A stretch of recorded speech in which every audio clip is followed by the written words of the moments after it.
Good evening and welcome to Enemy Within. It's Friday the 25th of September. It's been a busy week, honestly. 25th of September, and the world didn't end apparently. Well, if it did, I didn't notice. And we are very lucky tonight to be joined by Colin Johnson of East Coast Resistance and Joe Hoban of Beat the Bailiffs and the Banks. Good evening. Welcome, guys. Evening, chaps. Hiya. So, got you a little bit loud there, Colin. So, what I'd like to ask you, Colin, firstly, is what got you started in all this? Oh, blimey. It goes back to about 6-7 years ago when the council, we moved into a new house with the council give us, and I spent over £10,500 in the house. And within the first year, I lost the whole lot, every bit of furniture, everything, clothes, you name it. Lost a lot within the first 7 months, really. Every time it rained, the house flooded. There was all mould and that growing all over the walls. And I was begging the council to come and help us out, but they wouldn't. All that was coming back from them was threats. We're going to take your kids away. We're going to do this. We're going to do that if you talk about it. And eventually they found out that I was recording everything. And they sent two of their top boys round. They sat down in the front room, watched me videos, and decided that they'd made a massive mistake and basically give us a new house. And but what they neglected to tell me that all the trouble we'd been getting in, because I was working 18 hours a day. There wasn't enough money in the kitty at the end of the day to keep paying all the bills and whatever. So we was getting behind with council tax and stuff like that. And then we started getting the bailiffs and the debt collectors and all that on our doorstep. And I flicked on the internet one day and I started to see what other people were doing. And I thought to myself, well, I could do something like that. And that's when we set up East Coast Resistance with the help of Kevin Mark. Oh, Kevin's a star, and I've been talking to Kevin today. I see he's there in the chat room. Good evening, Kev, and thanks for all your help setting tonight up. It's always great when somebody helps us get on guests we haven't managed to contact ourselves. Yeah, so carry on, Colin. Sorry. And like I said, with Kev's help, I started up East Coast because there was nothing happening in East Anglia, and especially in the area I'm in, because it's quite a naughty area for corruption and stuff like that. So we decided to start up East Coast Resistance. We've got a great little admin team in there now. We've got Kevin himself. We've got Joe. We've got Peter Broomfield. And my little honey, Annie, who sits in the background but watches everything. And young Jason, who's he's a good lad as well. And as soon as the red flag goes up, these guys are there straight away to help anyone. It's fabulous there's people out there doing that. Yeah, it's. I mean, people. Oh, there's no way I'd be able to do it without them. No. You know, it's just too much. But we've had quite a few wins. It's called teamwork, Kevin. Yeah. Colin. Yeah. Oh, yeah. I agree with that 100%. You know, I mean, we work right across the country, and we all interlink with one another, and it works. That's absolutely fabulous. Yeah, I mean, what's the old saying? The sum is always greater than all the parts. Yeah. And yeah. I mean, you guys, I've seen some of the stuff you're putting out there. You're doing some fantastic work, and we always like to try and kind of promote the work that you're doing. Oh, we need it, to be honest with you, because as you talk about being awake, and I had a little thing a little while ago. I was on a bailiff, a job, and the bailiff didn't turn up, and he phoned instead. And he turned around and said, I know East Coast Resistance are there, because there's a little crowd of us to go to these things. And we was there waiting for him, and he knew it. And he turned around and said on the phone that there's another 399 jobs he's going to go to. Well, that shocked me, because I thought, hold on a minute, that's another 399 families being harassed and having their goods stolen when they don't need to be. But that's 399 that I never knew about. That's quite a horrific figure, isn't it? Yeah. It is. Well, if that's going on under my nose, how many other noses is it going on all over the country? Well, I can perhaps help you out there a bit. I've been doing a bit of research into council tax and liability orders. And last year, there were 3.3 million liability orders for council tax. Now, people have only got 14 days to set up a payment plan after a liability order, and after that, it's straight to bailiffs. So if you can imagine, half of those go to bailiffs. Wow, so that's quite a big... Don't set up a payment plan. I mean, that is absolutely unbelievable big business for them. Apart from I worked out that on average, the councils cream off, I think it's about 400 million on liability orders. I mean, what the hell do the bailiffs bring in? Oh, when you think about it... people are paying up without thinking because they're frightened and they're scared, and it's outrageous. Well, it's the old syndrome, isn't it? If somebody turns up with a badge, they think that these people have got total authority over them and can do what the hell they want at the end of the day. Well, they do by the time they finish speaking to them, because they just lie their way through it. Yeah. Yeah, I mean, I've been dealing with a woman today who actually thought that the person that came into her house was from an energy company. Really? Which she wasn't. No. She was bailiff. I'm here to help you. Yeah. My arse, she was. She was there after her fee. Yeah. You know, it's scandalous. It is. It's despicable what they're doing, yeah. They would say anything, absolutely anything, to gain entry into your home. Yeah. Absolutely anything. And we can all tell you horror stories about what's been done, like forcing their way in, pushing people out. I had one myself. A young lady phoned up and said, please help me. So I phoned her up and we spoke about it, and she was in tears. And I said, what is the matter with you? And she said, well, this bailiff turned up at the door, asked to come in. I'd already told her, don't let anyone in. But I said, don't even answer the door. But she did, because she was scared, because he was shouting what he was shouting through the letterbox. So she opened the door, and she was standing there with a baby in her arms. And he just forced the door open, knocked her and the baby flying, and just started helping himself to her goods. Jeez.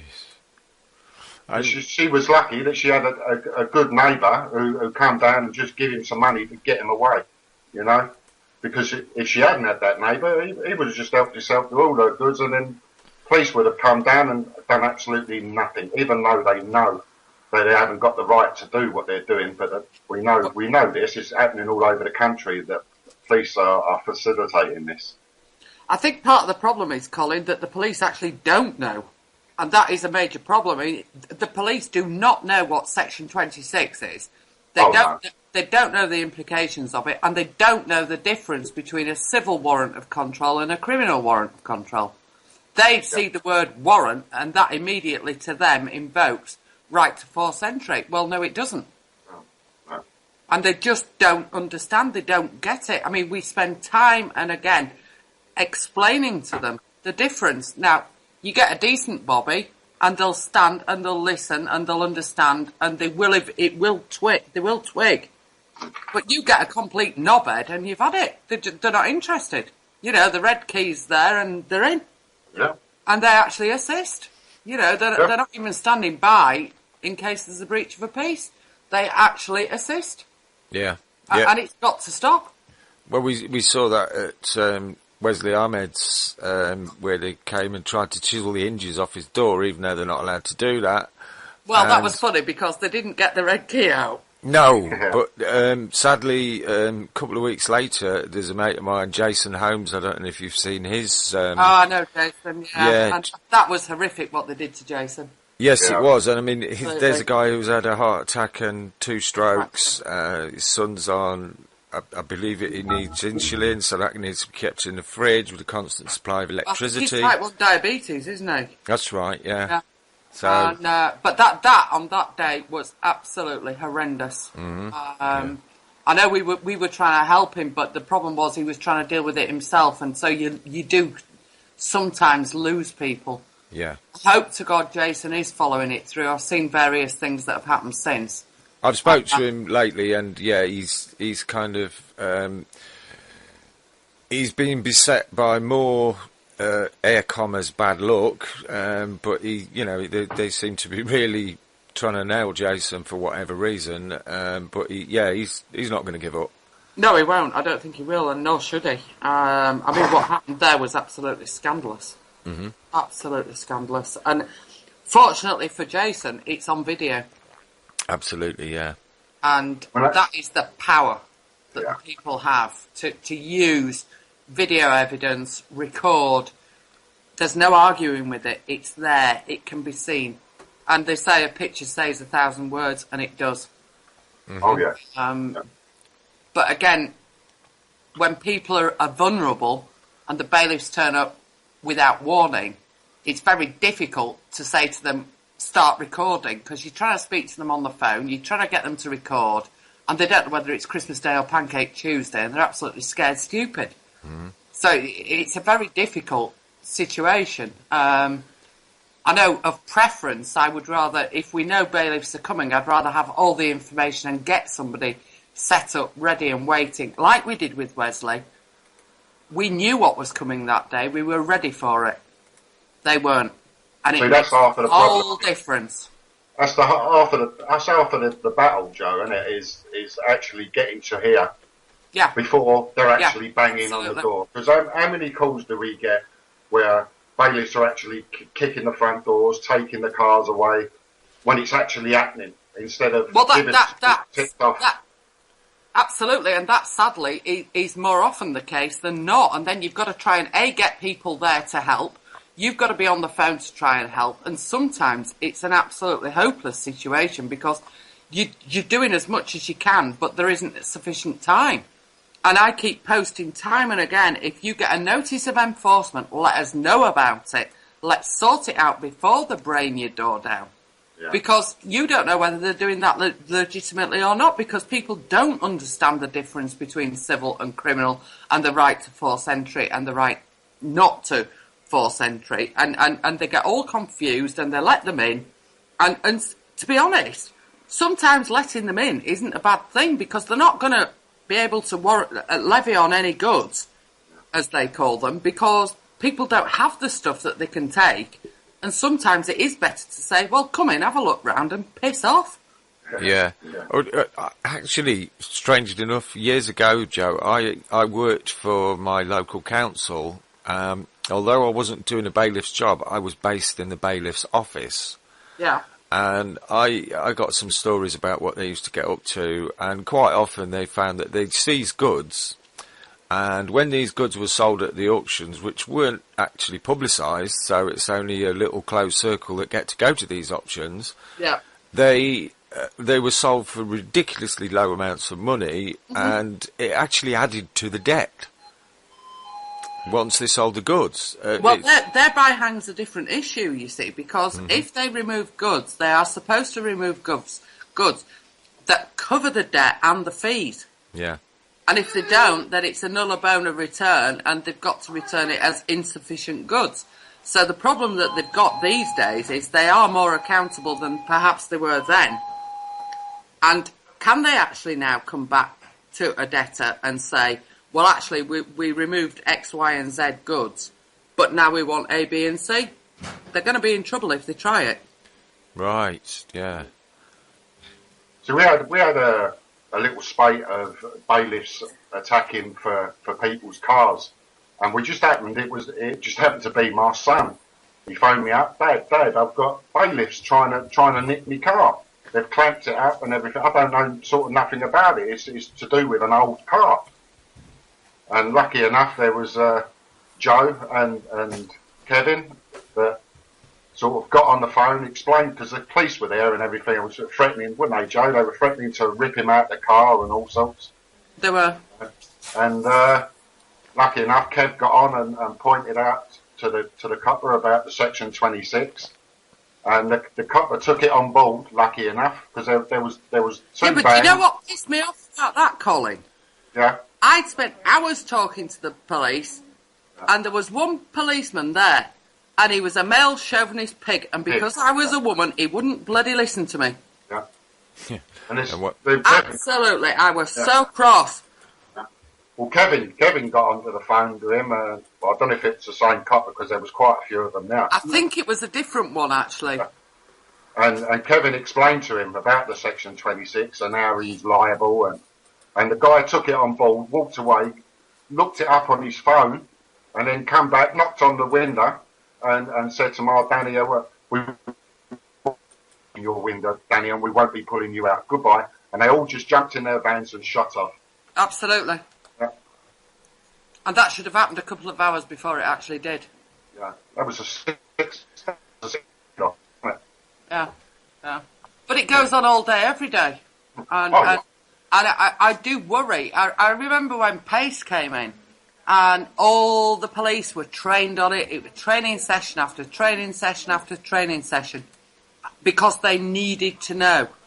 Well, why don't they need to know about Section 26? It's clear, it's short, it's about 10 lines long, it's in simple English, and it's not difficult to understand. But it's one that they should all know. And why the forces are not just circulating the information and saying, you have got to be aware of this, I have absolutely no idea. I find it quite incredible, to be honest. Well, they don't want them. They want them to know, do they, Joe? Well, they will do, because what's happened is it came in April, and the time is now coming where police officers are now going to be prosecuted because of it. We haven't had anything yet, but there are circumstances that have happened where this will be invoked and it will be dealt with, and they will be accountable. And there's nothing their employers can do about it because their employers have allowed them to do it, or they have of their own volition done it. Doesn't matter either way. There are circumstances where there are now policemen accountable under Section 26 and they're not going to escape it. And sooner rather than later there will be a case which hopefully will set a precedent and they will understand that they can't behave in the way that they are. They can't be ignorant of the law. We're not supposed to be ignorant of the law. Why should they be? There's no excuse. Absolutely, yeah. But that's what it's going to take. It's going to actually take for one case to actually go through. Well, it is, and I personally am looking for one. Yeah. I'm looking, waiting, watching. Yeah. And when I find it, I'll pursue it. No qualms about that. It shouldn't be allowed.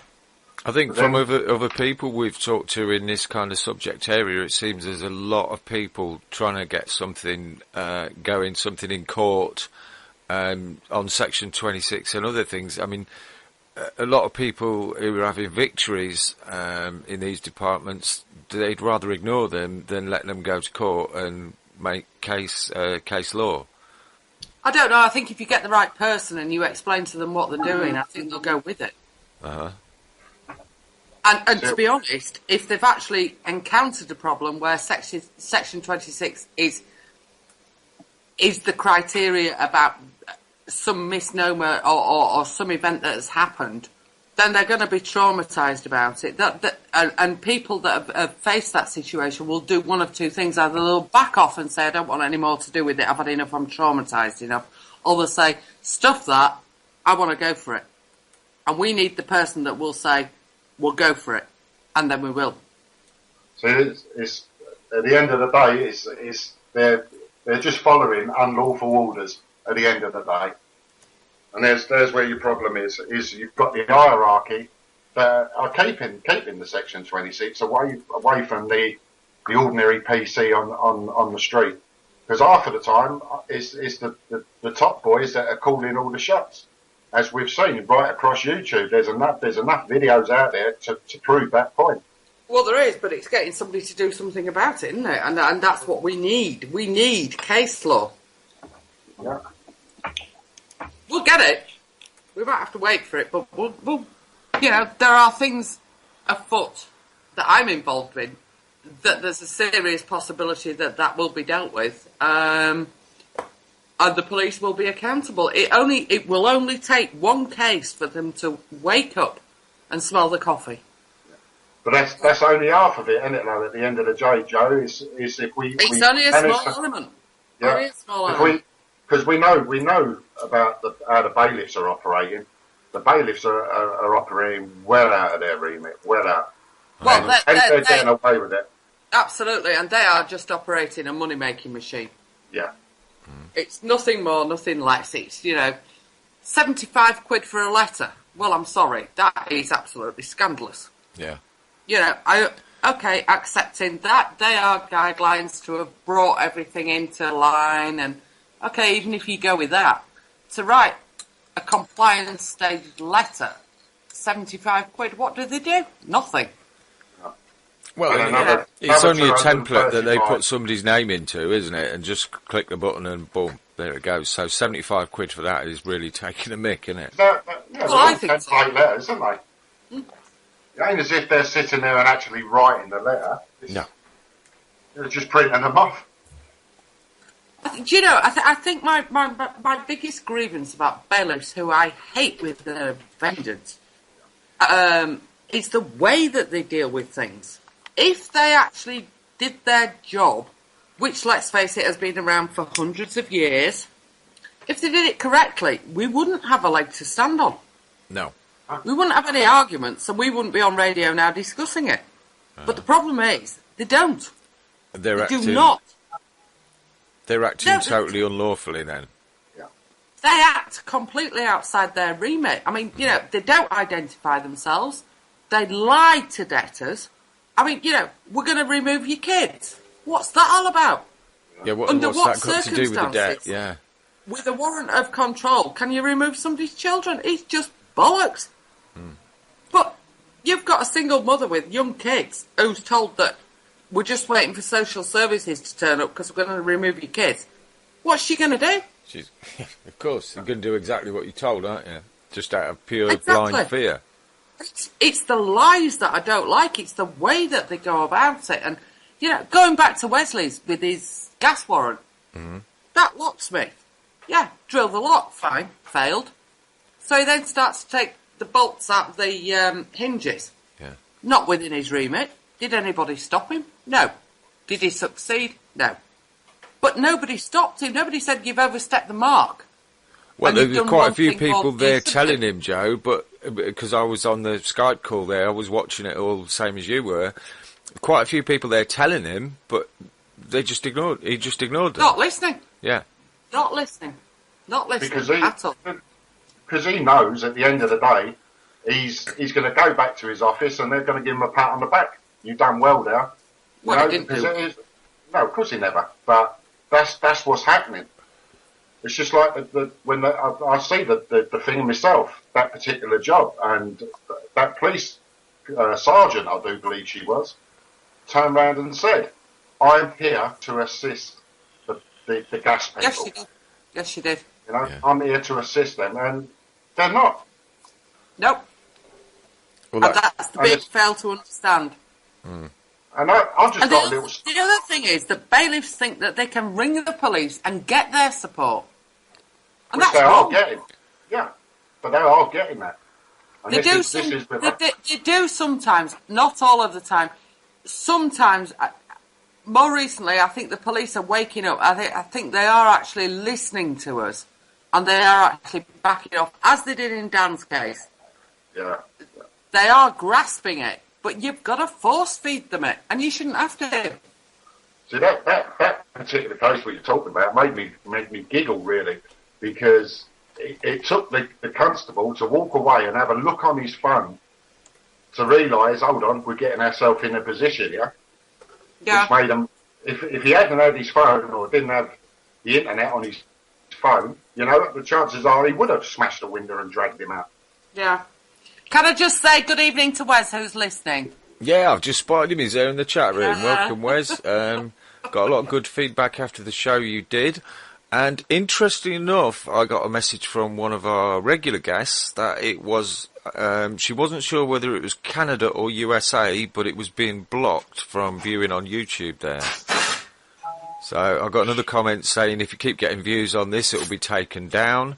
So it seems to be stirring people up a little bit. As far as I know, it hasn't been taken down, but glad that it's out there and we're telling people what's going on in the world. Well, it is, and that's what it's all about. And, they are frightened of the truth. Uh-huh. And that's part of what it's all about. And at the end of the day, when it comes to dealing with bailiffs, they don't like the truth. They don't like to face the reality of what they're dealing with. They like to just bullshit their way through. And because at the end of the day, all it's about is them getting their fees. Yeah, money, money, money. It's nothing more, nothing less. Uh-huh. We had one a little while ago. The bailiffs turned up at a guy's house, 6 o'clock in the morning, stuck a clamp on the car, and the clamp was HP. It was on HP. He had no right even touching it. No. But he was threatening the homeowner. It's like his missus was doing a nap because she wanted to go to work. And sitting there explaining, and same again. Kev come to the rescue, got on the phone to the bailiff and said to him, like, that's on HP, you've got no right touching that. Get that clamp off the car now. And the bailiff actually realised what he had done. He hadn't done due diligence, as was pointed out to him, and that clamp was off that car in 5 minutes flat. The guy was over the moon, who's because he was getting a right roasting from his missus at the time. But the clamp comes straight off, and that was, again, had to be told over the phone, you're doing wrong here. Absolutely, but it happens time and time again. Yeah. Yeah, I mean, Yeah. I had a situation a couple of weeks ago where the bailiffs were actually in the house, and they were carrying on and doing this, that, and the other, and the member was on the phone with me, and one bailiff said to the other bailiff, she's on Facebook, and the response was, oh my God, we're fucked. Excuse the French. And at that point, they backed off. That was from the bailiffs? They knew who she was on the phone to. Mm-hmm. Yeah. And then she started giving them what they needed to be told, and they backed off, and they left. And They did do an acid trick and clamp the car on the way out just to make sure that they were getting one over, but they had to remove that the following morning. But they try it. But they know if you're involved, and if they know we're involved, that they're going to have to deal with it properly.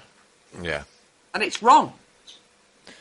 So, for someone who is at the point where this all seems to be spiralling out of control, or do you need to give advice to people to get in touch with you before that happens? Yeah. We try our best to get these people as early as we can. Mm-hmm. The problem is that these people have no money. That's why they don't pay things, because they can't, and they're struggling, and it's hard, and it's like, well, whoever shouts loudest gets paid, and that's just a fact of life. It's the way life is at the moment, and we all have to understand that. The thing is that bailiffs are being instructed by both the courts and others far sooner than they used to be. So if you've got a court fine and you miss the date of payment by a day, it's straight off to bailiffs. Yeah. There's no grace period anymore. It's straight off.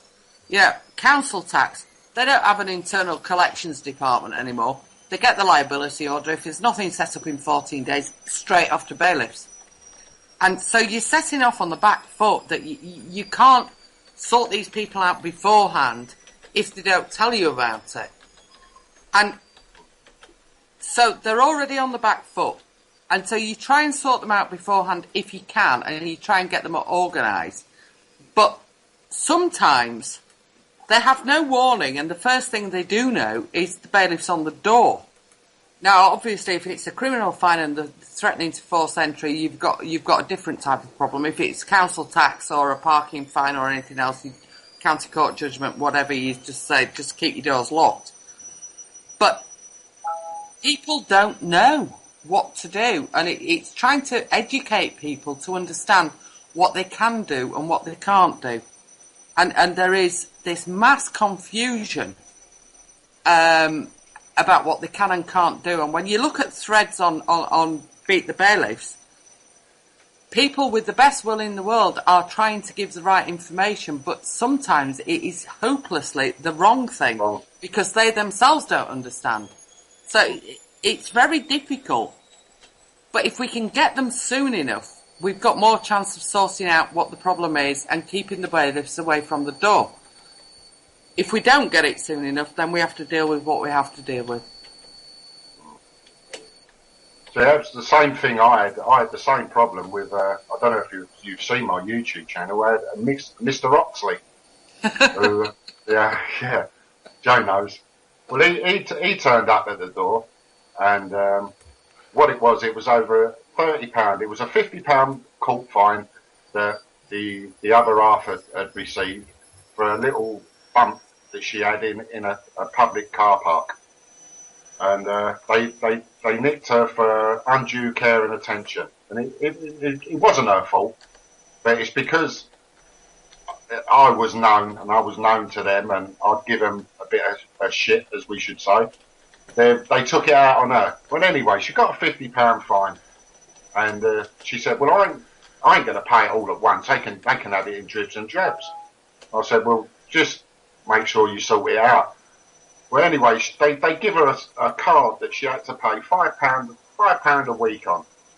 So she started paying as she was ordered to do, and after about 3 or 4 payments, the card stopped working. When she was going into the post office to pay it was refusing. So within a week, 2 weeks, we had a letter through. Even though she had phoned the court, explained it to them that it's not receiving the money and all the rest of it, the bailiffs turned up, Mr. Oxley. But just before that, we received a letter for £75, which I phoned the court up and said, like, basically what's going on here, and they give me the old spiel. It's like, it's all with Marston's now. We've got the right to pass it to them and all that. I said, well, how much was owing? They said £30. So I've done no more, shot down to the court, paid the £30. They give me a receipt for it.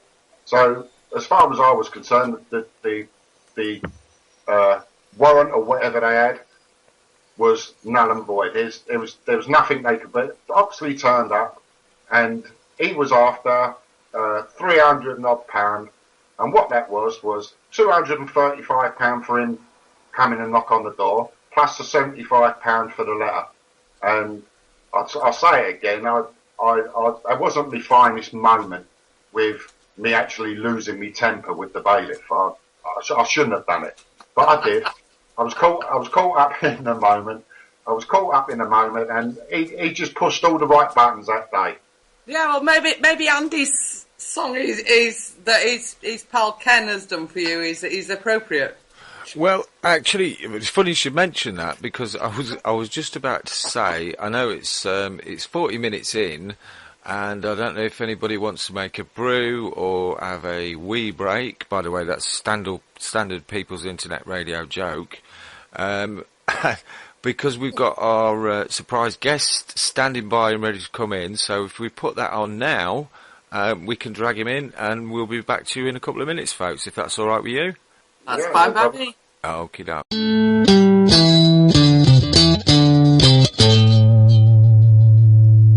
I tend the bailiff, but I did not hit no policeman. Oh no. I said I tend the bailiff, but I didn't hit no policeman. Going up in my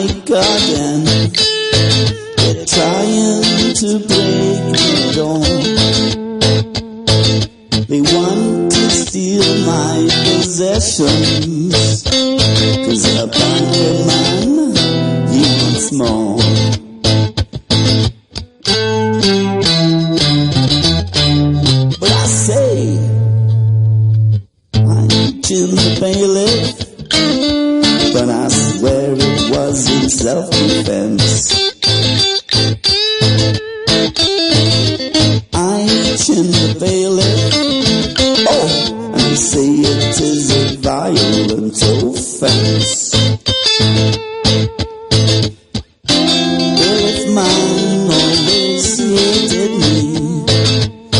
He wanted to make me go. When I asked for the warrant, he just smirks, and then he just said no.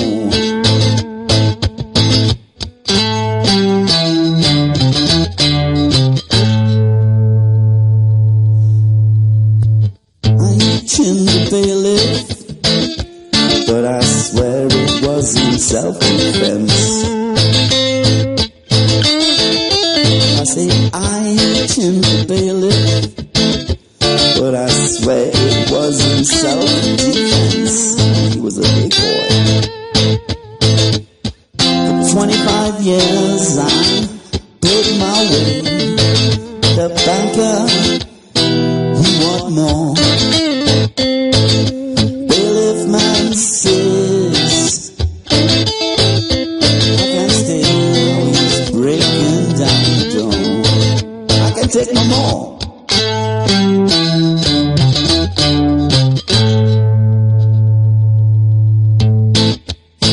I chinned that bailiff, but I did not hit no policeman.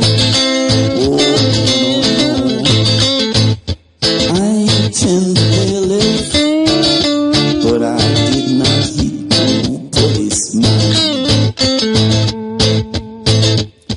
My reflexes got better of him when he tried to throw a punch.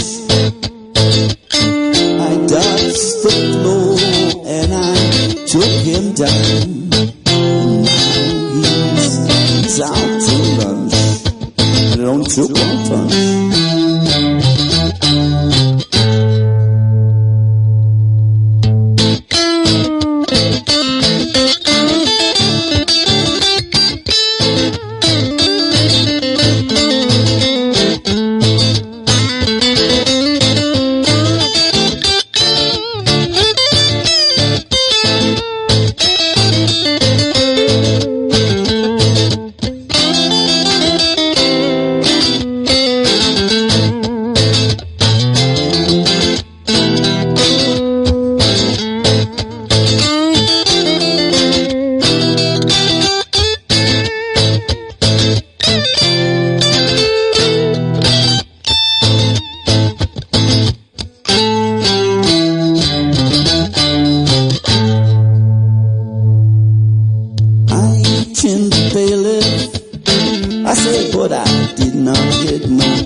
To www.peoplesinternetradio.com, seeking solutions.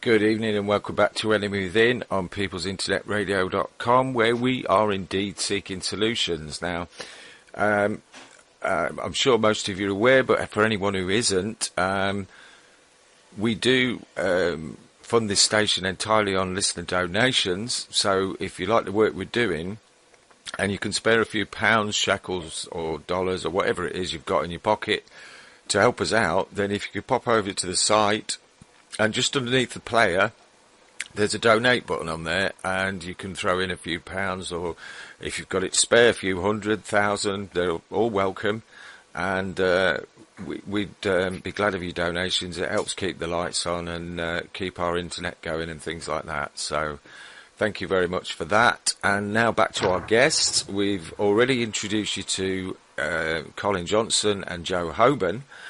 But tonight we've been joined for the first time on Skype, apparently. He's just had it installed so he could join us, by Chrissy Morris. Good evening, Chrissy.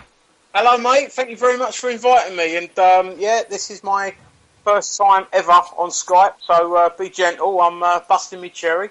It's a real pleasure to be here. Thank you for inviting me, guys. No, it's a pleasure, mate. Always wanted to get you on ever since I saw that first video of yours. And a big thanks again to Kevin Mark for lining it up for us. Yeah, no Wouldn't worries. it be the Gilmas one, would it? I've got a few now, you know. What was the first one? The first one I saw was the bailiff stuck up a tree. Brilliant.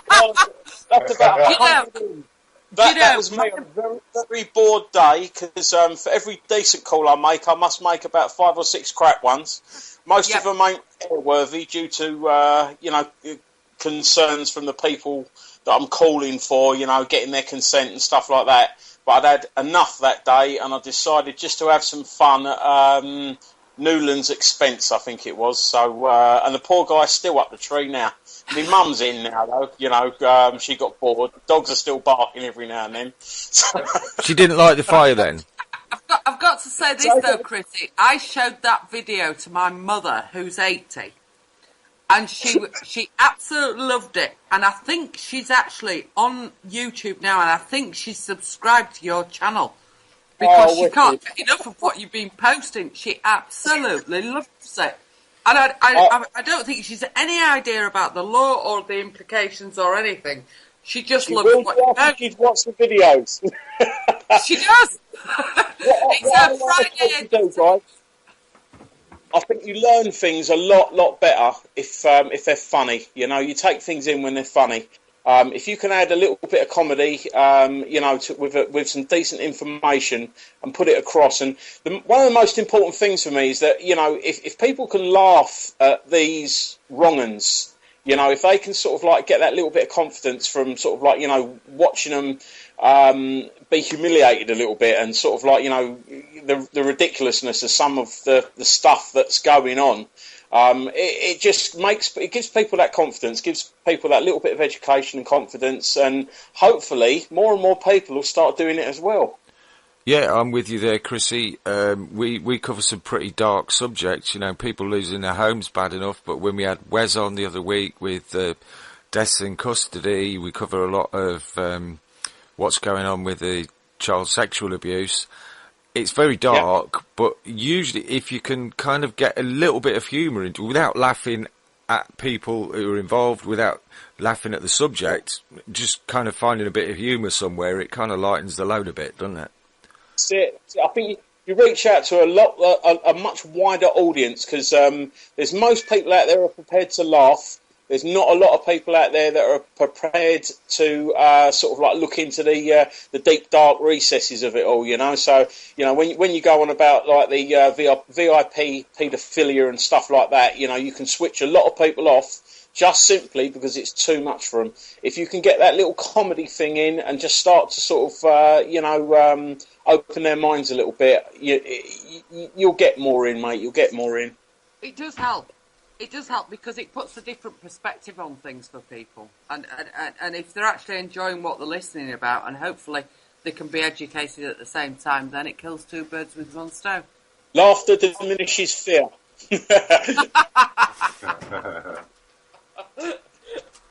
We try. Well, it's just, we're very trying. I mean, I've so often heard it said to children who have been bullied at school, what do you do to a bully? Laugh at them. They hate it. And it's pretty much the same thing, isn't it? But we're all adults. Or, well, we like to think we all are. Yeah. See, it's that vicious circle thing again. For the whole of my life, I've always heard of people saying sort of like, "Oh, I bet they was bullied at school," and it is quite a true sort of simile, because you do get this, the sort of like the coppers and the bailiffs and stuff like that. You know, they were bullied at school, and the trouble is they then decide that they've had enough, and then they become what they were, sort of like the bullies that they didn't want to be. You know, empowerment and all that sort of stuff. It's when people realise that, you know, everyone should be treated as an equal. Everyone's a human being. Always treat people sort of like with respect. I mean, the two coppers that I spoke to yesterday at the illegal eviction that we thwarted, they were okay blokes. They was doing the company line, and I managed to sort of like, use a little bit of simple psychology on them. I mean, the first words out of my mouth to the coppers was, guys, where's your pensions gone? You know, and they said, same as everyone else's. And I went, yeah, we're all the same then, mate, aren't we? And from that moment on, you've built a little bit of a bridge with them. You open up the dialogue, and try and get them on side rather than sort of like trying to piss them off. Give everyone the chance. You know, if a policeman turns into a pig, then you can treat them like one. But try not to treat them any different to sort of like, your next door neighbour that you might get on with until that point. So I like that comment there that Joe's just put in the chat room. Wes just said you're a very balanced man, and Joe says balanced on what? Oh no! If you only knew me. Do you know what? It seems for a lot of the time lately, I've been sorting out quite a few problems. You know, there's mutual friends. You know, I've got pals that are sort of like on Facebook and stuff, and they're all rowing, they're all falling out, and it's over silly stuff. And I'm the person that gets in there and says, guys, let's not row about that. Have your difference of opinion and stuff. You know, the battle is in front of you. It's not to the side of you. And I'm meant to be one of the most volatile people walking God's earth, if you listen to my psychologist. But what does he know? I'm not saying a word about that, Chrissy. Love you to bits, as you know.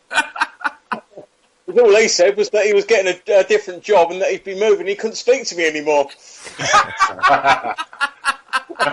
You weren't trying to give him a reasoned argument, were you?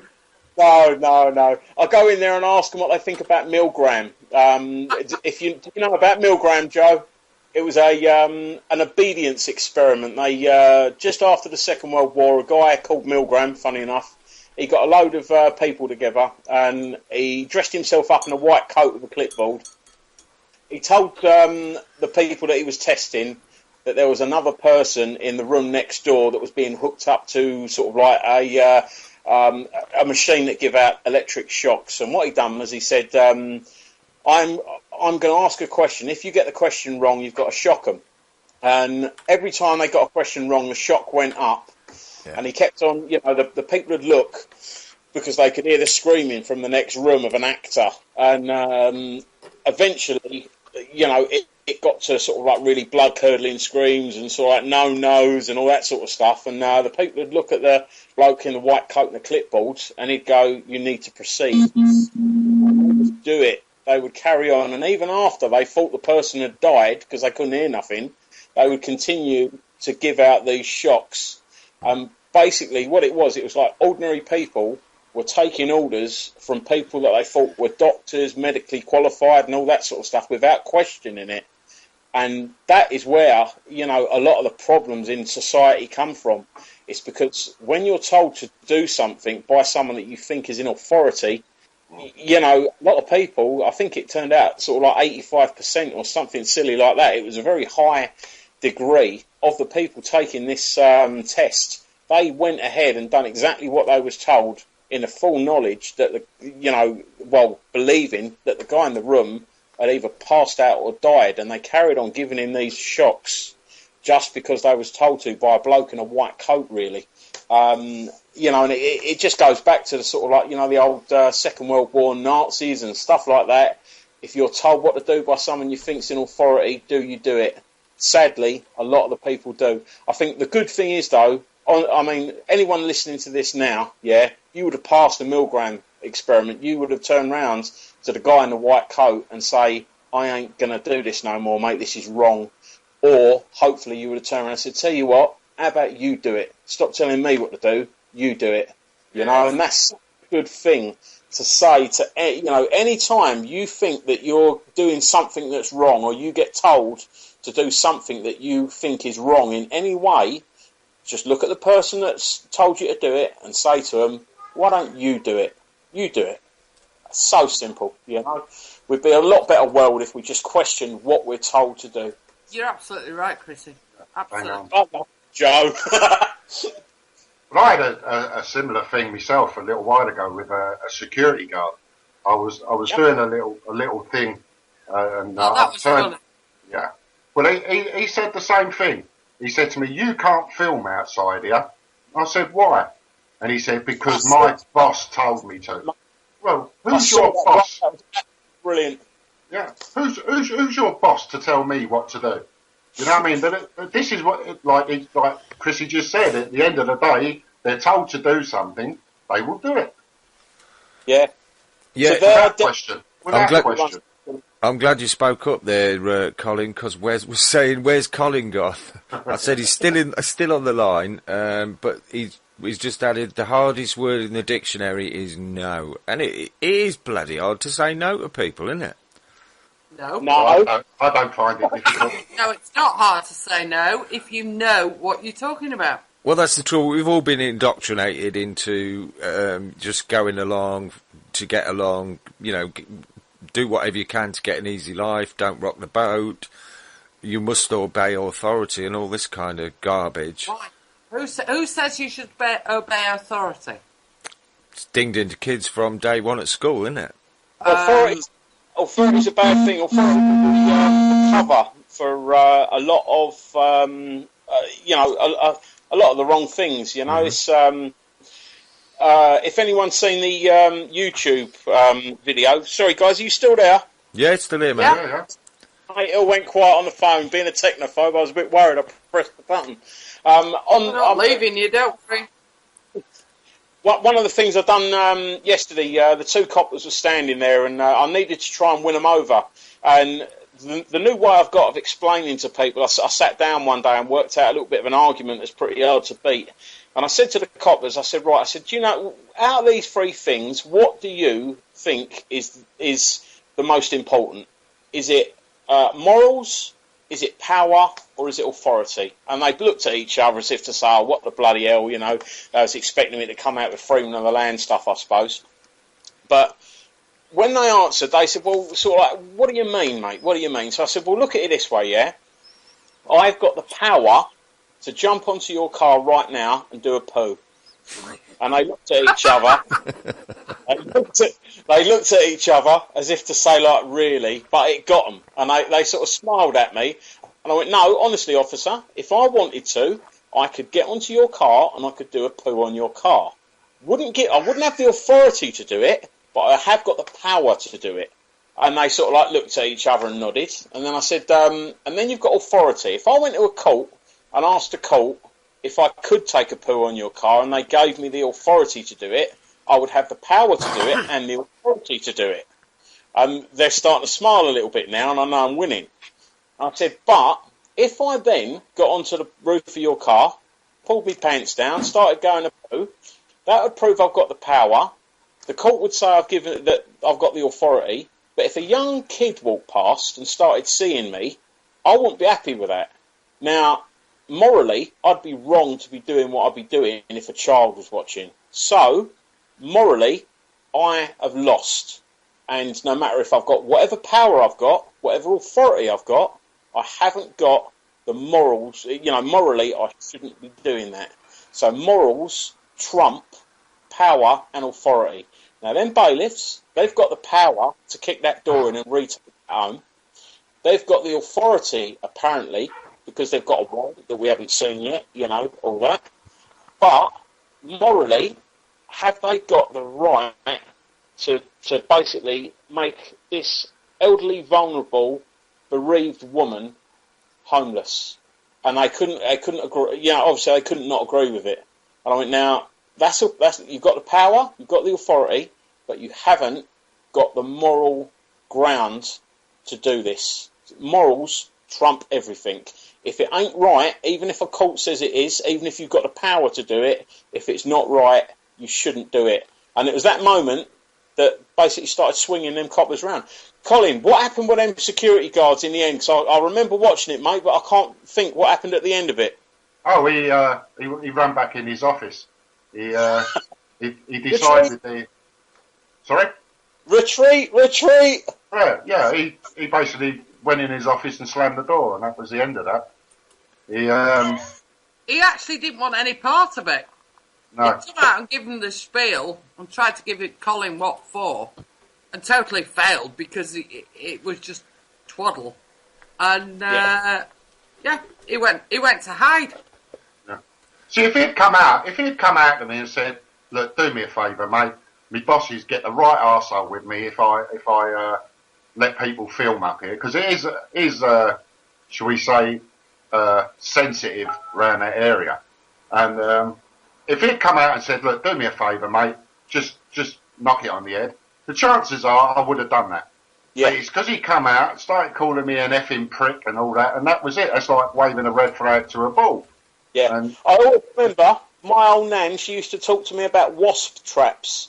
Now, anyone that remembers a homemade wasp trap will remember that you've got two main ingredients. One's honey and one's vinegar. Yeah. And I always used to want to bung loads of vinegar in there. And my nan would look at me and she'd go, "If you put too much vinegar in, the wasps won't come. You've got to put more honey to get them in, and then once they're in, the vinegar will do its job." And she was always right, my old nan. And even to this day, like I've just done now, I always mention to people, you need more honey than vinegar. And the thing is, honey should be the first thing you use, you know. You're very similar to me, Colin. If people tell me what to do, I'm instantly doing the opposite. You know, it's one of them things where you ain't going to tell me what to do. You can ask me what to do. You know, you can give me a little bit of advice and a recommendation. But once you try to pull the old authority one on me, you've got nothing but trouble there because, we're non-conformists, shall we say. Yeah. Yeah, I'm with you on that one, Chrissy. That was a problem my old mum had with me. Yeah, you know. Parents through now, mate. I hope I get an easy ride with my kids.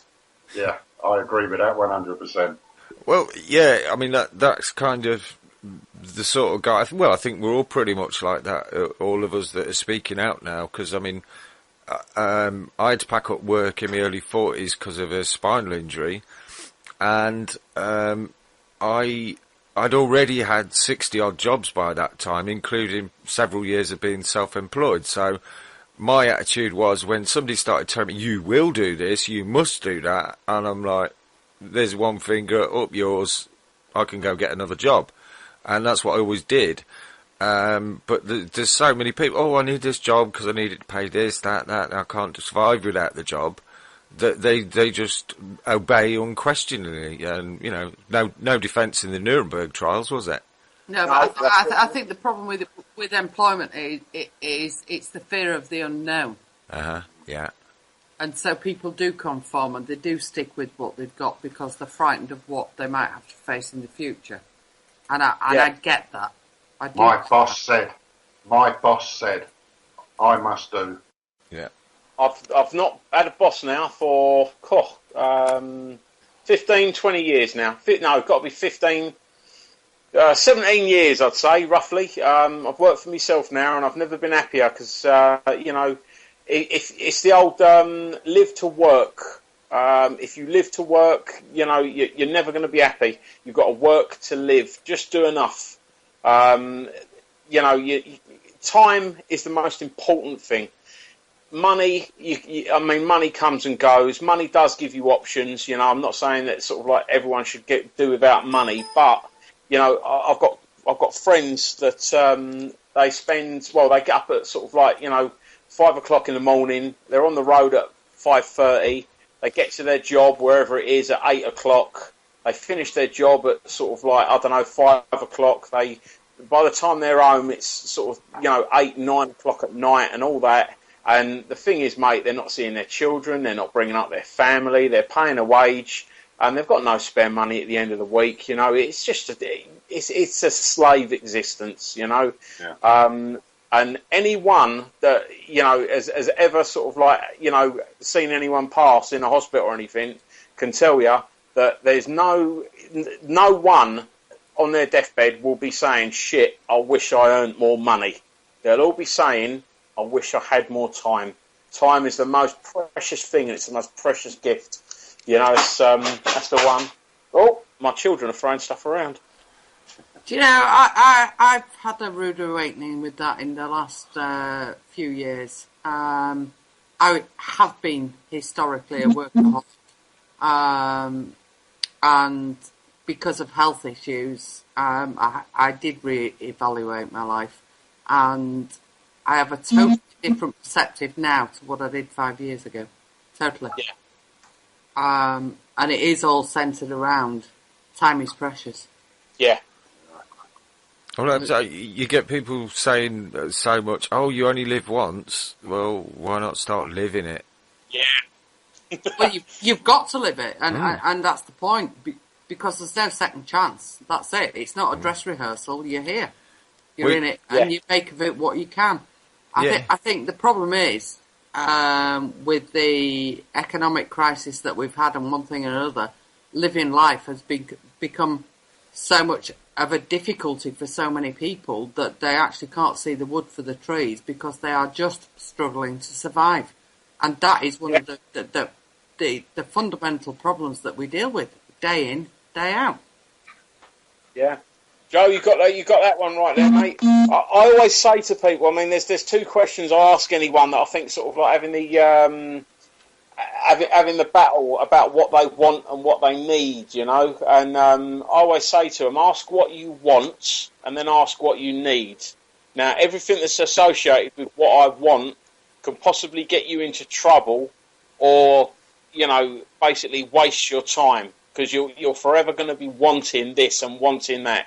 Just do what you need, you know, and if you've got what you need, be happy, be grateful, just carry on with everything because, you know, trying to get what you want. I mean, people might say, oh, I want a faster car, I want a house with a swimming pool and stuff like that. You're going to be continually chasing that, and while you're chasing that, life is passing you by. Chrissy, I've had all that. Didn't give me my health, though. Oh, mate, exactly right. I mean, once upon a time, you know, I'm not an unintelligent guy. I was doing well for myself and stuff, you know, sort of like the fast cars, the plot of land for the big house with the swimming pool and all that. And mate, I wasn't happy. I just wasn't happy. And I had this realisation deep in my soul that sort of like, you know, that realised that all this material stuff, just, you know, it's a void. I mean, it's just material stuff. It's not about life. Mm. Yeah, and when you die, where does it go? You don't get to keep the swimming pool. You don't get to keep the Porsche. You know, it's gone, literally. Yeah, I had the same thing. I was kind of working as a self-employed courier. I was earning about 60 grand a year. My ex-wife was earning 30 odd plus all the benefits was probably about the same. And we just realised we weren't actually enjoying life at all. And we put the house up for rent, she jacked in a job, I wound my business up, and we went and bought a bar in Benidorm. And good man. That was a hell of an experience. Didn't work out between us, so I came back here for a fresh start. But I wouldn't change that experience for the world. I mean, that was a couple of fantastic years I had out there. And if I got a chance to go out there again, if I could ever afford to, I'd love to move somewhere a bit warmer, a bit more laid back, where everybody's, you know, more interested in actually enjoying their life than kind of chasing the dollar. Yeah. The closer you seem to get to London nowadays, guys, I mean, you know, I feel pretty isolated out in Essex. Don't get me wrong, I've got some good friends out here and I've got some really good people. Too many to list. But, you know, the closer you get to London and the financial capitals and stuff, the less people care and the more materialistic people are. And that breaks my heart because don't they just realise it's only, you know, they're only there for a short time, and when they can't do what they're doing now, when age is against them and stuff, you know, they're just going to be on a scrap heap and stuff, you know, and it's people just can't see it. People just can't see it. If you've got children, family, just make the most of that. Make every day a happy day. Then you've got 7 happy days, you've got an happy week, an happy month, and hopefully you'll look back and you'll say, you know what, I've had a happy life. Mm. Yeah, but Chrissy, the problem that you've got where you are, and we come across it week in, week out, is whenever anybody's got a problem around your neck of the woods, who comes round to help you? Who can we call in to help? There's never anybody around because they're all so full of their own shit. Yeah, I'll go along with that. I mean, you've got people that can help. You have an endless task. It is horrendous that in that area there should be the multitude of people around to help, because it is an enormous amount of people, members of whatever groups they're in, and one thing and another. Do they come out and help one another? No, they don't. And you're left on your own. Some do. Essex is horrendous. I've lived there. You know I've lived there. And so does everybody else. I wouldn't bloody well move back, because the people there are so indoctrinated in themselves and their own lives. They don't believe in going out and helping others. Well, Joe, you do realise the only way is Essex. Like, fuck it is. That's the only way is Essex. If they've not got the right shoes and hairstyles, it's a funny old thing, mate. Because you've got some really good people round here, and I do get help. There are really good people, but they are few and far between, and you know that. And I know that. Yeah, they are. And the thing is, the way lifestyle is made now is to make people so bloody busy that they've not got a chance to do anything. I mean, a couple of times, I'd say to people, right, should we go up London and do this because, there's an eviction there or something like that. And then as soon as you look to see how much a bloody off-peak train ticket is from Essex to London, which is only an hour's journey on a train, and it's like, well, that could be a 70 quid day. And if the people that are helping out aren't working, that's their money for the week. So, one week's money can go on a journey to try and help people out, and it means that people are struggling.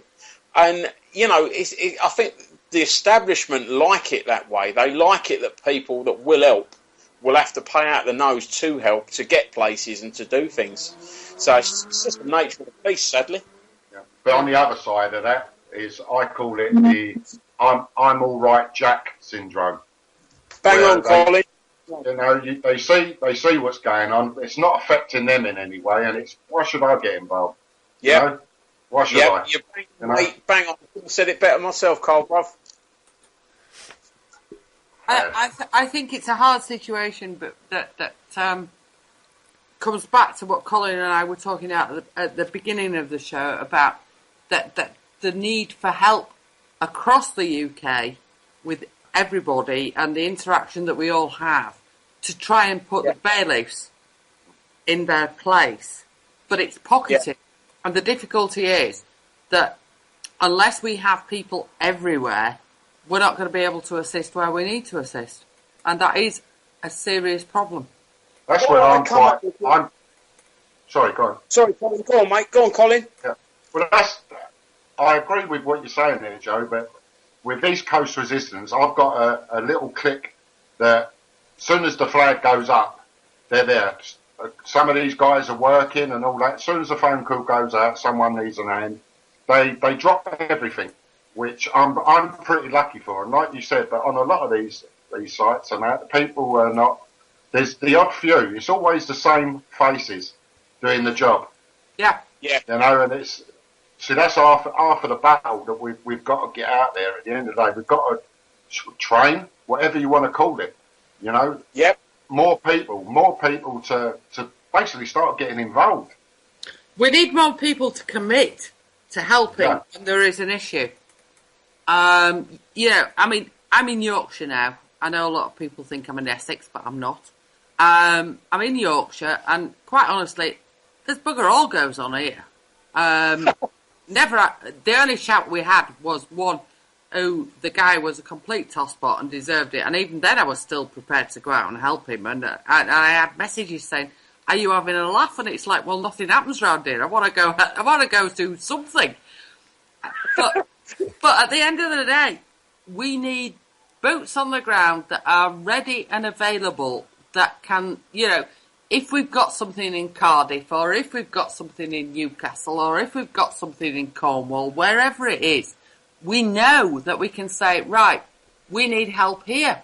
Now, we do have the response groups that go out and will help, but they're not big enough. And we've got to do something about it. We've got to get so that if something is happening in a particular area, we know that we can tag people and say, look, this is happening. I've got a plan, Joe. Who can help? Because I've got a plan. Are you ready for my plan, guys? Right. What I think, I put this on my wall a little while ago, and I'm a complete technophobe and I've not got a clue how to do it. But you get a map of the British Isles, and what you do is basically everyone sort of like puts their territory sort of thing, in a radius. So imagine the British Isles, and you've got a load of little dots. Yeah. And those dots obviously radiate to where, and I put myself, I sort of found a map and I sort of put one of them little mem things on it, and I sort of put a little red circle round mid-Essex. Now, I'm mid-Essex way, so I could, with a little bit of warning, I could get out to Norfolk, I could get into London, but sort of like anywhere in Essex I can cover. Now, if that map was to be a pinned post on whatever groups, Beat the Bailiffs and the Banks, Responses, CA, whatever groups, if they all had a little map that we all shared, because we've all got that common interest of beating these arseholes, and we all had our little territories on it, and then them little territories would then start to overlap, and I would love anyone that was in Essex anywhere that sort of like wants to get more involved. I'm more than happy to have them try and sort of like come out with me, help me, if they can get any tips from me. I'll learn from them because I'm continually learning.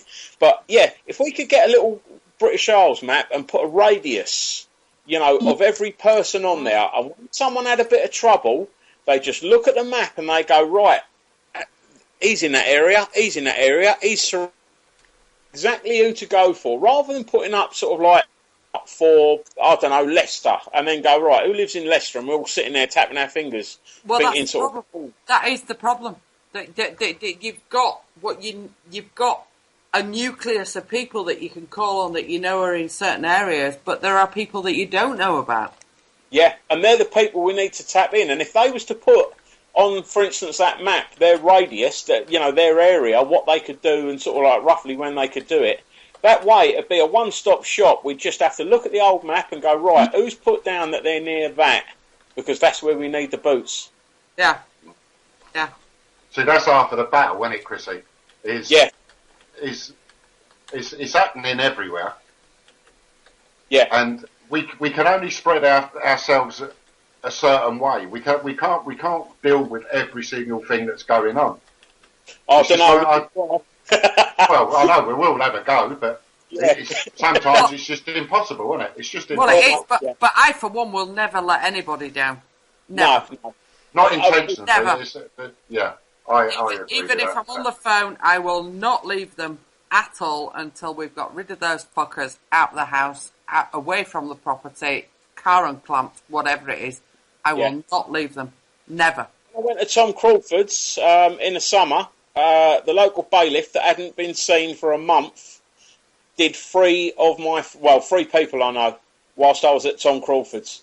I know full well he was sitting there watching, waiting to see us go and stuff like that. If I'd have had a couple of people that could have just basically met up with him and turfed him away from the door, that would have been brilliant, We've got to get a little bit of organisation, people. If we can get some organisation like they have got, because that's all they've got. They've not got our numbers, really. We just need to get a bit of organisation, a little bit of knowledge, and we all need to stop the petty rows and stuff like that that's going on. The rows are ridiculous within the groups that are ongoing. It's detrimental to looking after the people that need the help. And quite frankly, it pisses me off. Yeah, I try not to fall out with anyone, and I won't fall out with anyone over silliness and stuff like that, If you've got people that have just been woken up and they're coming into this and sort of like, I don't know, let's say, I think Facebook gets a lot of people in. That's why I'm on there more than anything else. You get a lot of people come onto Facebook, and if they walk in and they see two people having a silly row over something they don't even understand, because a lot of it, you've got to realise that if you've been doing this a few years, even a few months, you'll have more of an understanding of what's going on, and you might have two sort of like big hitters, as I call them, rowing about semantics that are stupid, and any newbies that walk in are just going to go, do you know what, I think I'll be a drone, it's easier. Which is terrible. That's Yeah, but it's got to stop. We're either all in it together or we're not. So that's one thing. I'm going to plug it again. East Coast Resistance. I don't allow none of that. None of that. Obey the rules of the site. No bickering. No nonsense going on. I won't stand for it. It's like I've watched it on other groups, and it's basically destroying them groups. Mm-hmm. Yeah, Colin, can I make a oh god, I've lost my vocabulary. I'm gonna be honest now. East Coast Resistance is one of my favourite groups, mate. You've got that. There's so many good people on now, and any time I get a chance to go in now, I have a look. You've got some really, really good posts going in there, mate. Some really informative people. East Coast Resistance, mate, is one of my favourite groups, bruv. Well done, mate, for that. I agree with that, and I think East Coast Resistance is going places, and it is one of the groups that I am happy to be admin with, I'm happy to be part of. It is going places. They're doing what needs to be done, which is getting the message across to Joe Public. Yeah, and it's good info on there as well, It is, absolutely. There's some bollocks on other groups and stuff like that, but I can't honestly remember ever looking on East Coast Resistance and not liking something. Like I say, I'm only as good as with the people behind me, and it weren't for Joe and Kev Mark and Peter and other people and all the guys that are on East Coast, Gentleman Kevin Mark is, mate. I've got to say it. He's one of my favourite geezers, mate. Never met the guy. Yeah. We have a lot of banter over the phones and stuff like that. He's always got top-notch info. I think he might be listening. I hope he's fucking listening. He bloody well is listening, and don't make his head any bigger than it is. Right, if Mark's listening, I've got to say one thing. What's good looking and talked on the radio? What is that? I spoke to Kev Mark. At the end of the conversation, I said, what's good looking, and hang up. And bang, put the phone down on him double quick. And now every phone call we're trying to do each other with it. I've got to say, I love Kevin to death. He is one super guy. He's a bloody good friend. And he is so straight, and he knows his stuff. He knows what he deals with, and that's my plug, Kev. So now's the time to just, bow out. That's it. That's Kev Mark, though, at the end of the day, isn't it? You don't get no bullshit from him. He tells you how it is. He's always kicking me in the arse, because he has a go at me for me swearing, but he always kicks me up the arse and says, like, Kevin says you don't win the argument if you swear. Exactly. I don't know. If you put a correct swear word in places, see, I always say to people, no matter what you say, you can swear to someone as long as you smile at them afterwards. You always get away with it. A little bit of swearing can make a conversation into a laugh. Well, I once swore at a judge, and I didn't realise I'd done it, and even the judge laughed. I just wish Mr. Oxy had laughed. I know he didn't. He prosecuted you. Yeah. Oh yeah. So even that, when you look at that case. Is he still there? Sorry? Is Andy still there? Yeah, I'm still here. I'm just listening to you guys and trying to learn something. Don't learn much from us, mate. We're piss takers. No, you've got three of us that work interactively all the time, and poor Andy's trying to conduct a show and present it, and we're just overtaking it, really. Well, not really, Joe. You'll realise we're just winging it, mate. We are just winging it. Chrissy, you got your Skype installed half an hour after we started the show, and that's usually how things turn out with us. So 99 times out of 100, we're winging it anyway. The amount of times I've actually started playing the intro and we haven't got hold of the guests, or the guests have dropped out, we haven't got a guest. That's the way it usually goes. So I'm just, as radio presenters go, I make a pretty good lorry driver, I think. Oh, bless you. I did start trying to get on Skype and that at 6 o'clock, so I had a good full hour. Oh, wow, man. Well done. I'm just pleased you've got on. And we got Joe on the round table with Vinnie Eastwood the other day, and it seemed to turn into a bit of a pissing contest, who could swear the loudest. So Joe unfortunately didn't get to say much, so we're going to have her back. Well, it wasn't so much that, but I had to deal with a bloody bailiff that were trying to clamp. Well, it did clamp somebody's car, so I wasn't too aggrieved about it because I had something else to deal with. But oh, I see, yeah. But like we've got Colin on here, we've got Joe, we've got Chrissy, and 2 hours is way too short for either one of you three. Do it all again, mate. We can do it all again. It's not a problem. That's it. I mean, I'd love to get each one of you on individually, or if you want to come back on together, that's fine. But, you know, we always want people like you to come back because you give out quality information. Thank you, mate. That's really nice. Thank you for that, mate. I think that the problem is, Andy, that there is so much information that we need to get out there that it's difficult to get it out in any 2-hour show. Yeah. Whoever's presented it, because there is so much, and you can go into it in so much depth so that people understand exactly what they're dealing with rather than what they just hear on the periphery. Yeah. And, you know, shows like this are good, but we need to get a wider audience. Yeah, absolutely. We'll grow, guys. We'll grow. That's what we're doing. We're like a dirty little...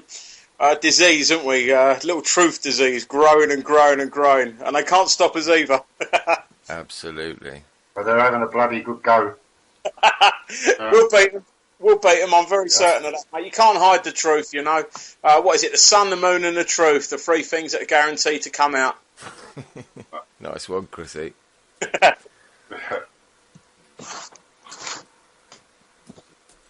See, it's the range of stuff as well. Since I've been doing like East Coast Resistance and that, it's first of all it was dealing with bailiffs and stuff like, and it goes right across the spectrum of people that you're helping. People asking, "What do you know? How do you know?" And it's like everything from social workers coming round and trying to steal kids, and schools, and you name it. The whole spectrum you're dealing with.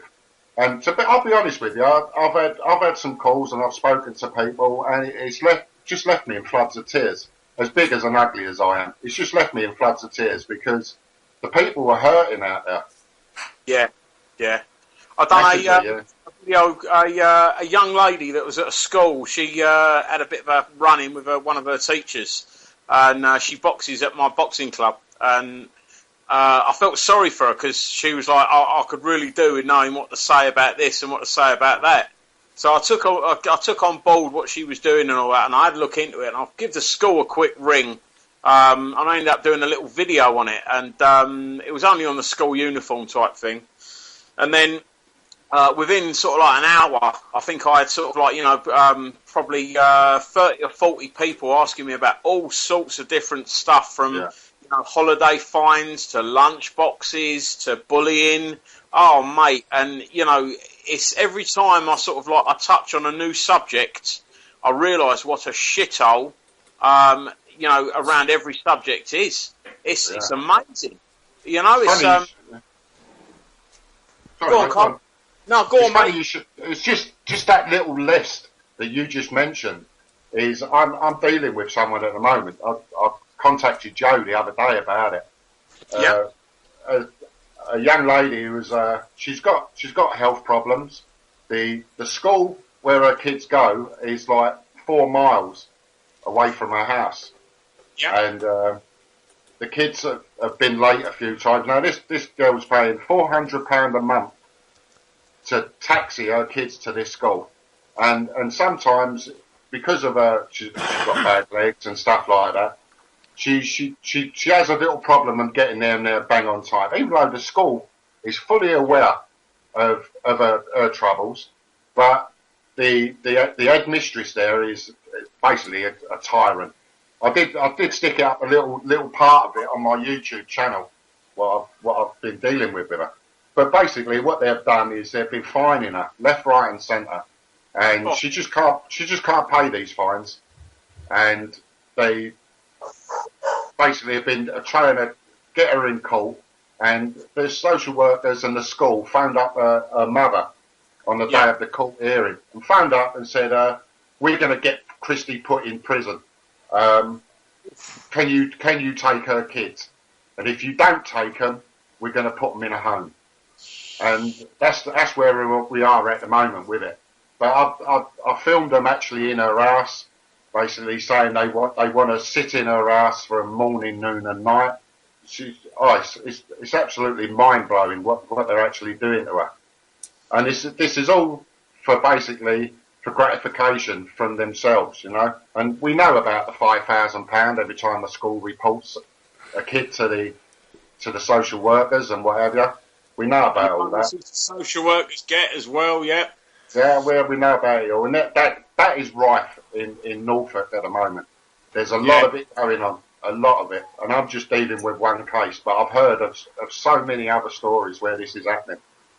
See, the thing is, mate, I mean, I hate the school system. You know, there's a lot of good teachers out there, but even the good teachers hate the system now. You know, it's an indoctrination rather than an education. I'm really lucky that all my three are at a really good school, and I can't actually fault my school.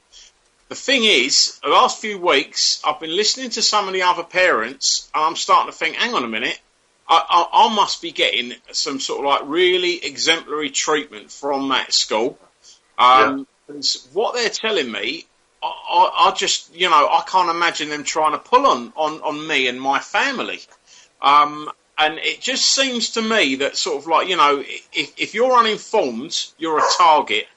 Yeah. So it's like if these people just start getting a little bit informed, rather than doing the victim thing, get a little bit more informed and start hitting back. Because sometimes offence is the best defence.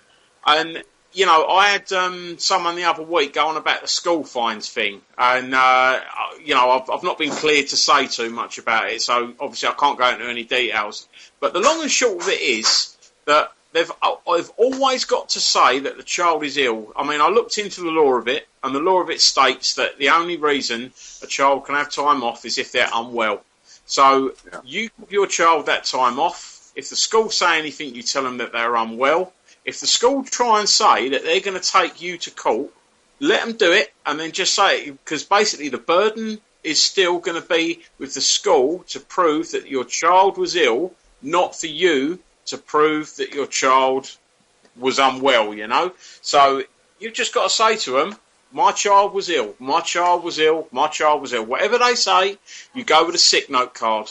And then basically, you know, the way I see it, they've got to prove that your child wasn't ill. Now, are they ever going to be able to prove that your child wasn't ill? Mm-hmm. But proof is still with them, even in them dodgy magistrates' courts that are pantomime. Still with them. That's a good point, Chrissy. And two things I'd just like to bring up, which one has been mentioned in the chat room. I was going to try and jump in when there was a pause, but there don't seem to be many in this show. Probably worth mentioning that some social workers / directors have are linked to private adoption agencies, and also there's we had some guests on Tuesday night. We had Rob Freeman and Delroy on, and Rob was coming at things from quite an unusual angle in that I haven't heard it before. And he's saying that health and safety can be a big, big deal in these cases because health and safety overrules pretty much everything. And if you can say to anyone who is coming at you with threats, whatever, or trying to get you to do X, Y, Z, I feel that I'm in danger of harm or I have been harmed, I need you to do a risk assessment. Absolutely. then that's a good way to take the sting out of these people's tails. It is. The problem is, if we're on the schools issue, is they're so blinkered by what they should and shouldn't do over child absence that they are indoctrinated in the system and they only follow one route. Is that a train coming? And it's not Colin's necessarily... Colin's let the fire alarm off! See, No, I it's get blamed my for daughter everything. trying to get in the house. Oh, bless. Do you know the one I always think is quite powerful with the social workers, and it's always done me quite a lot of good whenever I've helped people? Get the doctor on side. If you've got a family doctor and they're a good one, get the doctor on side, because doctors have got so much power. And I won't go into any detail again because I've not, I'm not allowed to. But young lady with a small baby, and basically the baby wasn't meeting the weight for the age. The baby was tiny, and it wasn't because it was stunted. It's just because she's a really small girl. And the social workers were going on about, the baby should be more weight and blah blah blah. And if I thought the kid was being mistreated or neglected or anything like that, mate, I'd have been the first person to sort of like to say it. I know the girl, I know the family, I've seen the baby from day one. I had no concerns whatsoever. I know I'm not trained or anything, but that baby is loved, that baby is fed, that baby is cared for, and the woman is a very good mother. Simple fact of the matter was that, apparently because the baby was smaller than average, they was saying that, it could possibly be neglected. What a load of horseshit. The way forward with that was we got them into a decent doctor's surgery, asked for a decent doctor that basically, was had years of experience and stuff, and plain and simple, the doctor would always look. They'd go and take the baby to the doctor. The doctor would say, "Yeah, he's getting on fantastic," and that was case closed. Because every time the social worker said anything, we'd go, right, so you're stating a medical condition, like a health concern, for a reason for possible neglect and a care plan. Well, there's the doctor stating that he's absolutely fine, healthy and happy. And it blew him out of the water. If you can get a couple of people on board, like your doctor and your school, then you've got nothing to worry about with the social services, unless there's sort of like, marks all over the child. That's the way I see it, You've got to get these arseholes to battle each other. Well, when I say arsehole, if you've got a good doctor, they're a good person. Doctors don't usually go into the medical profession wanting to hurt people unless they're shipmen. Get a good professional doctor on board, and the school on board, and they'll blow social services out of the water. Because if social services are the only people that have got any concerns for your child, they're basically pissing in the wind. But my worry is about social services is that it's a closed book, and they do the most bizarre things without any remit from anybody, and think that they've got the goddamn authority to do it. We see the case that... Sorry, go on, Jack. I was just going to say, in your case, Colin, and that's what's happened. Joe, you're eating a bun, aren't you? Joe's eating a bun. No, I'm not. What are you eating, Joe? I'm eating a salmon something or other and a cauliflower and cheese gratinade. Go on, Colin. Let her eat her bun. Let's bring attention. The thing with the case that I'm dealing with is... I do apologise to everybody for eating. No. The thing with the case that I'm dealing with at the moment is she went to court about 3 months ago, and explained herself brilliantly in the court, and the magistrate agreed that she's been asking for help from school and social services, saying to them, look, I'm in this position, I can't do anything about it, I need a bit of leeway. And the magistrate agreed, and the magistrate basically slagged off the social services and the school. And from that moment on, this is where they turned up the heat on her. and any mistake, anything that they can get her on, they're getting her.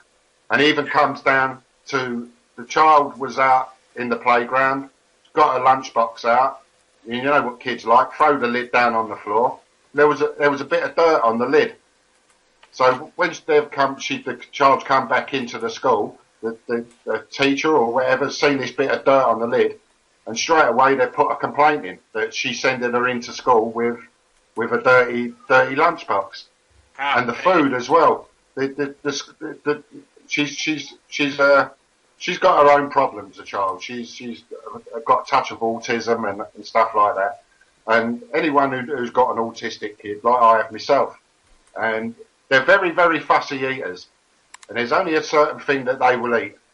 Yeah. Well, they're as soon as she's coming into the school, they're nicking the lunchbox off her. Have you seen the video I just done on that, Cole? I'm just going to say that. I'll see that.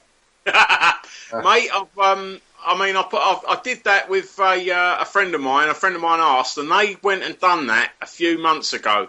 Because I always try my shit out before I put it out there, because I think it's irresponsible not to. Even if you're certain something's going to work, you should try it. You know, you should experiment with it. And my pal done that, and it has completely flummoxed the school. They've completely folded to them, you know. It's all about a chocolate bar got put in the lunchbox by the grandmother, and they took that out and sent a nasty letter round and all that. And yeah, he went in there the morning, put the old McDonald's Happy Meal in there, turned around to the head and say, "This is going to be my child's lunch today." The head almost fell over. Basically, the parents said, "Right, we both agreed that this is an unhealthy, lunch." And they said, "Yes, this is, we'd never recommend that." And he went, "Right, now you've confirmed that, put it in writing. I'm going to send it to McDonald's. You can then have a legal battle with McDonald's. Good luck with that. And by the way, this lunch here is going to go in the bin, and this is the replacement lunch." To which he got out the sandwich, the yogurt, the apple, the banana, and the little muesli bar or whatever. And he put that in. He went, "You got any problems with that?" And the head went, No, I've got no problems." He went, "Right, I'll be waiting for the written confirmation that a Happy Meal's unhealthy to send it to McDonald's." And they've not heard a single thing since. I think, a lot of it is all about putting two enemies together and rubbing your hands and sort of like getting heat from their battle. It's yeah, you can do so much good for that one. Yeah, absolutely. And you got to fight fire with fire. Yeah, Colin. Sorry, just a quick question, bro. The young kid with autism, have they got a what do they call it? A special educational statement. That's it. Statement. Special statement thing. They have. Do they follow it to the letter, mate? No. If they don't follow that to the letter, basically... But this is half of the problem, isn't it, Chrissy? This is half of the problem. I've had the same battles with my own. My Jack is autistic, and the amount of battles I've had with the schools over him, and like you said, lucky enough, he's in a good school at the moment. Yeah. He's having a... See, I'm from Dagenham. Well, East London originally from I love I'm a Leytonstone boy. Originally, I'm Leytonstone lad. Yeah, Canning Town, mate. Oh, no, not Canning Town, the Peacock game. Yeah, sorry, let's get back on track. I've always been of the opinion that you've got to look after yourself, because no one else will look after you. And I've always taught my kids how to look after themselves. And well, Jack got a taste for kickboxing, and he was bloody good at it. Yeah. So I got him into the kickboxing, and when trouble comes for him, he will defend himself. Yeah. And the amount of rows that I've had where he's had to, because you're talking, it's not one kid on one kid. It's just like about 2 months ago, we got a phone call from the school. "Can you come down? Your Jack's having a few problems." I said, "Oh yeah, what's the matter?" "Well, he's up by the Caister High School at the moment, and he's surrounded by 20 kids picking on him." Well, a member of the public's also seen this going on, and they've said, like, "Can you send someone down? This kid's being picked on." "Oh, don't worry about it. The kid is absolutely defending himself." and Jack was having a tear up, but it was Jack that was basically hauled over the coals about it because he was defending himself. Gets in trouble, I find. Not the person that started it, that's instigated it. I mean, my background, mate, I'm a former British and Commonwealth professional kickboxing champion back in the day. I did well in boxing and stuff, mate, and I've got a little boxing gym now, and I've got a really, really well-attended kids class. So most of the kids there, they're either one or two things. They're either the bullies or the bullied. Not really got anything in the middle, you know. If they're not bullies, they're bullied, because usually it's one way or the other, you know. And all of the kids in I've got some kids in there with different problems, with you know, sort of like the ADHD problems and autism stuff and like that. And I think that with all these labels, if you give a kid a label, they'll aspire to be it. You know, you shouldn't give any of them kids labels, anything like that. Now, my simple rule is that they can only use what they do in that gym for defensive purposes, you know. And I always say to them, you've got to check it out with your mum and dad, but if you're getting attacked, you defend yourselves.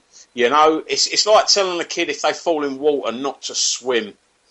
You've got to, you know, there are arsehole bullies out there in all shapes and sizes. Now, I've got two boys. My youngest one's 4 and my oldest one's 7. I've got a little girl of 9, and they've been coming to my boxing, and they can all handle themselves. Now, not once for all 3 kids, not once have I had a call in from the school or anywhere saying that they're causing trouble, having a fight, anything like that. I think that if you can teach the kids the little bit of respect and stuff that sort of like, you know, boxing or a fighting sport gives you, they don't need to show it. It's only usually sort of like people that are unsure of themselves that have to throw their weight around. If you know you can have a fight, you don't fight. You don't need to fight because you know you can do it.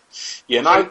Yeah, but the problem he has at his school is should we say, the English are a small minority.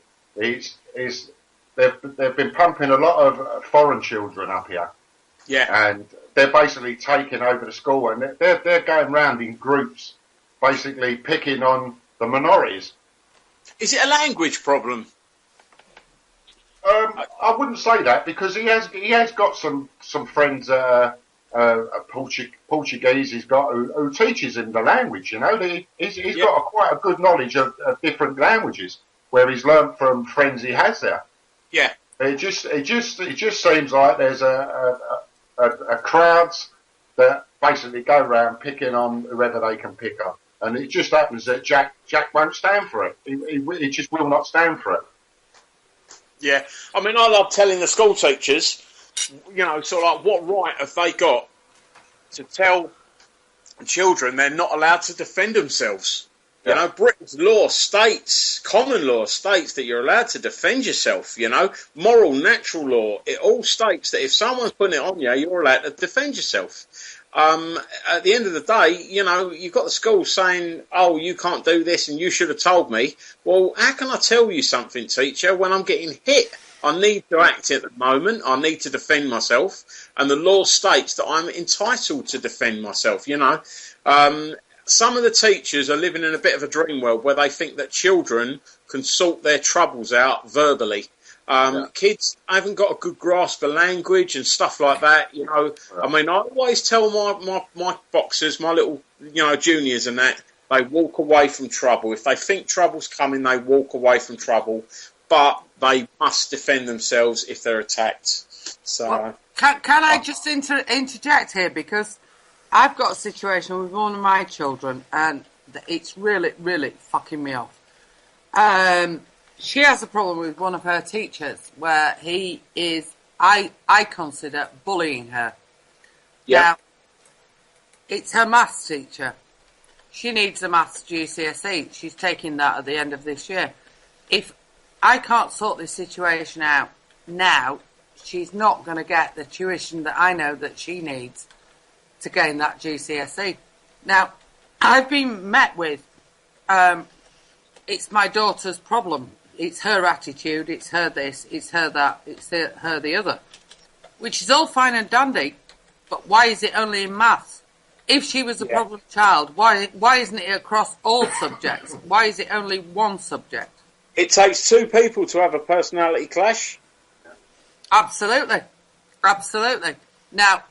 And the adult should be the one that, you know, sort of like has got the more information and the more maturity to actually sort of like handle the situation. Well, you absolutely. know, Absolutely.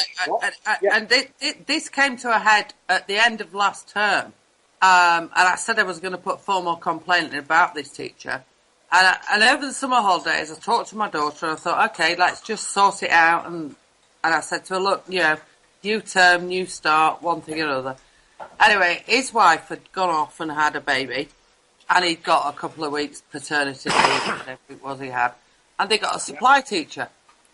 No comments, no problems. Superb work from my daughter. He comes back. She had not been in the classroom less than 5 minutes before he sent her out. And there we go. We start again. Is he young, Joe? Is he young? You just took the words right out of my mouth. I was just going to say that. Is he young? No, he's not young. He's, I'd say, late 30s, early 40s. Gotcha. He's a wanker.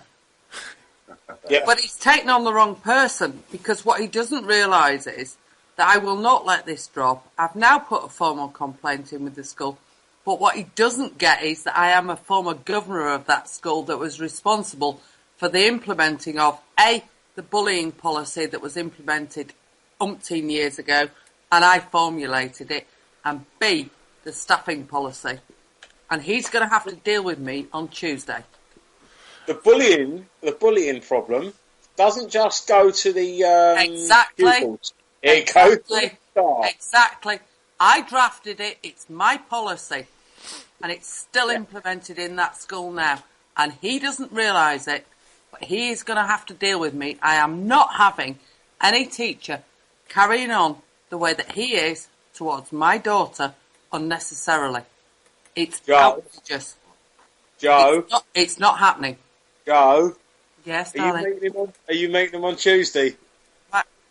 I'm seeing... Yeah, you meeting them on Tuesday, Joe?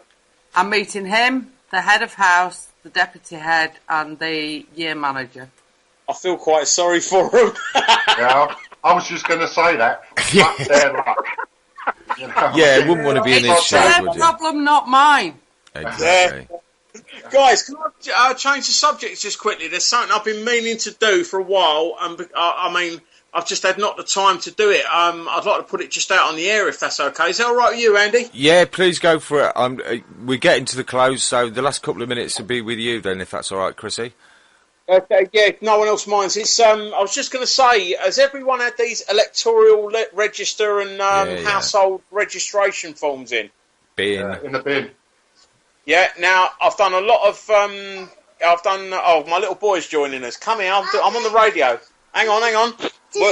Name was go to. I'm gonna be a big boy. You can't be a big boy yet. Go in the other room. You. Oh, Sorry, guys, that was my little 4-year-old. You're a star, son. The electoral register forms and stuff like that. And don't get me wrong, guys. I'm not saying that anyone should fill in anything they don't want to do. I've had a look into them. Now, I've got conflicting information from electoral registration officers. Some are saying that the £1,000, if you're not on the electoral register, criminal fine is still standing. Others are telling me it's an £80 civil penalty now. And I've even had one tell me that it's a sliding scale, so they can fine you whatever they wish up to the £1,000. Is all I was going to say to everyone was that when you get them forms in, basically what will happen, they will treat it a lot like a parking ticket. They will give you, I think, 1 letter and 2 reminders. So you'll get 3 letters in total. And then after that, they send someone out to door knock and basically try and get the information. After that, it's a bit of a grey area. I don't think anyone's been hit with it yet. But the way I see it, it's like ignoring a parking ticket. Now, it sounds nice that it's been downgraded from a £1,000 criminal fine to an £80 civil penalty. But the devil's in the detail, because what's going to happen is if they want to try and get you for £1,000 in a criminal court. They're in a lot of trouble trying to get it, and it will cost them a lot of money. And you've got rights in a criminal court. You know, you're covered by the Human Rights Act and all sorts. You've got quite a few positives there. With the civil penalties, as we all know, if you've ever dealt with a parking ticket or sort of like some stupid council sort of fine, they send that to the bulk centre, the Northampton County Court bulk centre.